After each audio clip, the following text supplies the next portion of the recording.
সোমবার ভারতের মধ্যপ্রদেশের মুখ্যমন্ত্রীর বাসভবনের এলাকা রণক্ষেত্রে পরিণত হয়। পুলিশের সঙ্গে সংঘাতে জড়িয়ে পড়ে প্রধান বিরোধী দল কংগ্রেসের ছাত্র সংগঠন the national students union of ইন্ডিয়ার সদস্যরা ছিলেন দলটির সমর্থকরাও।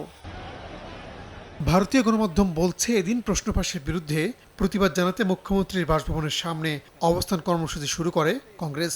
এক পর্যায়ে ব্যারিকেড ভেঙে ফেলার চেষ্টা করে ছাত্র সংগঠন এনএসইউ এর সদস্যরা। তাদেরকে ছত্রভঙ্গ করতে জলকামান ও টিয়ার গ্যাস নিক্ষেপ করে পুলিশ। অনেককে আটকও করা হয়। পুলিশের অভিযোগ, অনুমতি না নিয়েই মুখ্যমন্ত্রীর বাসভবনের সামনে বিক্ষোভ করে কংগ্রেস সমর্থকরা। বিক্ষোভে অংশ নেন কংগ্রেসের রাজ্য সভাপতি।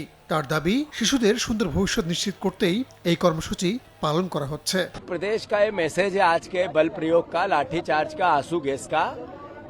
ये प्रदेशवासियों, आप इनको वोट दो, बीजेपी को वोट दिया, ये आपके बच्चों के गले को घोंट देंगे, भविष्य के गले को घोंट देंगे। नीट की एग्जाम हुई, नर्सिंग की एग्जाम हुई, पुलिस भर्ती की, व्यापम की हुई, कोई ऐसी एग्जाम जिसमें पेपर लीक नहीं होता हो। এখন জন্ম সনদ দিয়ে খোলো বিকাশ স্টুডেন্ট অ্যাকাউন্ট। নিজের বিকাশ নিজে কর।